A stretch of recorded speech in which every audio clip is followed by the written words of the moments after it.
What's going on YouTube? Claic Yuzolt back again with another Final Fantasy Brave Exvius video, and you guys probably saw this when you logged into the game for the daily login event thing that's going on. Unit of choice tickets are here, guys, meaning you guys are going to be able to get 10 of those bad boys and trade them in on this summon banner right here for a 5-star of your choice, whatever you guys want to pick.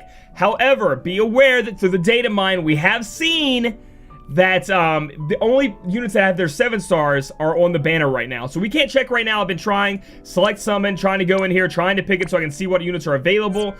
These don't go away, so you can save them up. We're going to be getting more. So if you do the whole, make sure you're logging in. You're going to be getting 5-star select tickets, which are what we're going to use right here. 5-star select summon tickets held. You have to get 10 of those to be able to trade it in for a 5-star base. And through those logins, I do believe we do get 10, so you guys are going to be able to pick one on your own. And then I do believe they come from other login events, special events, bundles perhaps. And they come from King Mog. We can grind them eventually in King Mog. Now, you're not going to be able to grind all 10 from a King Mog event, but you slowly can, you know, it can help you get up to the 10 you need and pull the unit you want. Unsure on what units are in here. I do believe the switch from Japan is, I'm unsure. You guys can let me know in the comments below. But in Japan, could you pick whatever 5-star you wanted? And here you could possibly be able to do that too. That was just what the data mine showed, was that and they said it was all 7-star units except for Renoa. So maybe that was just bad data mining. Maybe they're all in there. Who knows? We're going to check that out. But that's very exciting because I know a lot of you guys out there need help making 7 stars. And there's going to be even something else that's helping you make the 7 stars. And that's because they're featuring a new type of banner, a new type of step-up banner that is only 7-star release special. So what worries me about this is they're not going to be doing this for the other 7 stars. I think that'd be really good if they did.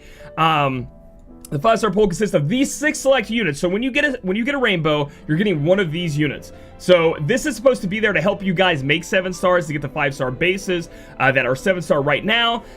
So let's talk about this banner right here. I think Lunith has great STMR and his 7 stars okay. I think Lightning has a really good, for right now, 7-star, great STMR. Olive is amazing at 7-star, pretty good STMR. We have Ramsla, who does okay. He's decent, especially if you need a support type character. You don't have Maritime Nickel. Then we have Swimsuit Darkfina, not the best in the world. Then we have Deleted, not the best in the world, but they do have good STMR. So for the whales out there, or if you've ended up summoning like 3 Deleted and you really want to get his STMR, here's your chance to do it. I would say it's rough because I think you have 3 chances out of here. Cause honestly, I put Lunith in the STMR range. I think Lightning, as long as you're okay using some way to help you macro at 7-star, because quick hit dual wielding is hard to do without a macro help or a like optimization trick. Olive is very future proof in my opinion. If anytime you're fighting a machine, if there becomes a machine out there, she's gonna be the choice by far to take down that machine. So if we looked on down, let's look at the step up banner here. First summon's only 3,000 Lapis. Step up number 2, rate up times 1.5, and then you get a 5% Moogle. Step up 3, rate up by times 2, so it goes up to 6% for the rainbows, 10% trust Moogle, and then step 4 is a guaranteed 5-star unit. So you're gonna get one of these 6 guaranteed on step 4. So it's gonna cost you, looks like 1,800 Lapis, which is like $100. It's gonna cost you like $100 to get all the way through there. That's USD. To get all the way through this, if I'm right, 5, 10, 15, 1,800. There you go. 18,000. I mean, right? Why am I saying 1,800? I love to put the 100 at the end of things. 18,000 Lapis, excuse me, is going to get you what you want here. Yeah, so that's something you guys could do. I don't know if I'm going to be doing it. I need the one thing I would need from this banner would be the STMR for Lunith. I have 3 of him, and the STMR for Swimsuit Fina. I have 3 of her. So if I would end up pulling one of those, that'd be great. If I pulled any of the other 4 though, 1, 2, 3, 4, if I could count, then it's not going to be the best for me, right? Because I actually have all their STMRs. I could get them. I already have 7 stars of Lightning and Olive. I don't really need that, so that's going to be rough for me. But for you guys out there who don't have it, this is amazing value, just great value. And here's the second batch right here. I think if I had to rank the 7 stars right now in my mind, it would go Wilhelm, then it would go probably Olive, and then Lightning is above Orlando if you enjoy to, if you're fine with using macros or use something to help you guys chain to get those, get that to actually chain, because quick hit's like impossible. You guys saw me with Titus, it's like a headache without a help. If you don't do that and you're not into that, Orlando would come up above Lightning, then it would go Lightning. And then after that, it's just a hodgepodge of whatever. But I think Dark Fiend is pretty good here. I also like your STMR when it comes to mages. However, there are going to be a lot of good mages out there that come out later. And I think these 3 right here actually do. I don't like either of these 3. Like, Gilgamesh isn't a good 7-star. His STMR is pretty okay. I mean, it's stellar in the attack stat, and it gives you some passives, but there are other, you don't, like, like Precious Hairpin gives you just as much attack, and it's not an STMR, so you don't need 4 of them, if that makes any sense. That's why I'm saying it's not stellar. Dark Knight Cecil is just a giant pile of shit when it comes to being a 7-star, and his STMR isn't that great. And then Maria, the same thing, super niche. They didn't buff her enough to give her a place in global, in my opinion, so there's that for that. So you guys can summon on this. Wilhelm and Orlando's okay. His damage will be slowly, he will be beat out pretty quickly, actually, not even slowly, when other 7-stars come out. But hey, if you get him, you can use him for Divine Ruination Chaining. It's probably all over your friend list. And then we have Wilhelm here, and he is a beast. He will be your physical cover tank. He will be your physical tank for a long time coming if you end up getting 2 of them. So hey, there's a future-proof unit right there that you guys can go for. So really, really good for people who don't have all these STMRs, who don't have these 7-stars. So if you're out there, hey, summon a little bit.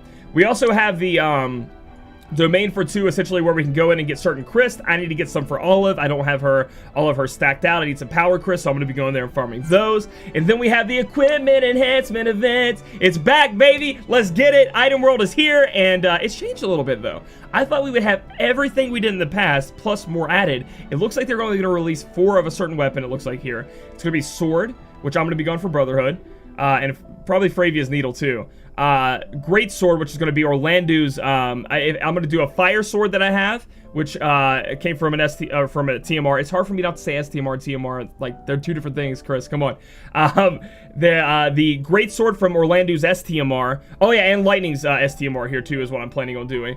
And then I'll probably do the Fire Great Sword and maybe the Lightning Great Sword as well. Those are elements that I want to cover and, you know, try to bring them up. The Whip is, I'm just not doing anything with the Whip. Just X that out, not doing that. And then when it comes to throwing weapons, I personally am only doing Fixed Ice. I want to get Fixed Ice up there just in case I end up using it with somebody. Get a little extra attack and things like that. So get in there and grind them up, baby. It's going to be awesome. Very excited. Ooh, we can also do Squall's STMR as well if you guys are going to plan on using Squall or that STMR in the future. But those are the ones I am currently looking at to get done there. Moving on, we go to notices. They did bring up the story does continue, so for all those cliffhangers out there, if you guys don't want to be spoiled, don't even click on this, because that's going to spoil something for you eventually. But you guys know the cliffhanger I'm talking about if you're in the story and you're through with it, so that's going to get you guys a little bit of your fix there. And then we have Side Quest Madam's Manor Part 2, which means it's probably going to be a really tough fight for no reward. It's going to be like pounding your chest right now. You're probably going to get one of those little gems. We don't know what to use them on, but we're going to be able to go in there and do it up. That should be interesting. Very interesting. Then they talk about the select summon units, so everybody can finally be happy that for sure Global's getting unit of choice, and it's coming. It's already today. We're already starting to get them starting today. That's a relief. The community will no longer be able to go rabble, rabble, rabble about that. I'm happy about that, man. I'm happy when everybody else is happy. And then we have 2 new 3-star Espers. We have Tetrasylphid, and then we have Diablo. So let me talk about the fights a little bit. She cannot be broken at all. She has 100% imperil to Earth already, so she's like, can take a lot of Earth damage from that. You want to have someone, you want to have a magic AoE cover tank with 150% wind and 150% fire. Imperils will, you know, you want to have 150% to cover that very well. And you also want either a full evade single target provoke tank or a very beefy one like Wilhelm 7-star to be able to take this on so that you can live through it. A lot of auto attacks, a lot of other physical attacks to make sure you go through there. And then, of course, there's going to be other status elements you guys have to deal with and different kinds of thresholds that you'll have to go through, but I'm sure you guys will get it no problem, especially if you have a 7-star damage dealer. Moving on to Diablo, he is 100% light imperiled, so those are Orlando's. Anybody can do that light damage chaining is going to do great against him. Veritas the Light, I've heard, is going to do pretty good damage against him as well. You need a unit, a magic AoE cover tank with 200% dark resist if you want to make sure that you're not taking too much damage from him, or taking no damage. You know, your elements resist his dark attacks. So that's pretty high, but I'm sure you guys can figure it out. Put a hodgepodge of all your different equipment on, make Mystia the prettiest dark resist girl that she can be. And then you also want a single target provoke tank as well here, so you can do a full evade or a very beefy one at that. And then he also will do Graviga against you, which you know that it's HP based, gonna take your HP really low. And that's going to be upon thresholds. He has a lot of thresholds that he'll do that. I've heard that you can reflect it. I've heard that you maybe be able to do the Nethicide ability or the Celeste Sealing Blade to stop that from happening. The one thing about Diablo that's tough is apparently there are 2 things that he can do. Well, let's talk about the one. There's only one thing that I'm really worried about, is that he can debuff your entire team. And then by doing that, he gets rid of your provoke and he gets rid of your cover. However, if you're strong enough, which you kind of should be at this point in the game, or maybe you need to wait a little bit until you are, if you push each threshold, he'll never have a chance to dispel you. if you're strong enough to do it each turn, and you can break his defense. You can't break anything on Tetrasylphid, but on Diablo, you can break his defense, take a high breaker in there, and try to push those thresholds every turn, so he doesn't have a chance to dispel you and get all that stuff off your team. And this is all based off of stuff I've read around online. I haven't actually been able to fight the fight myself.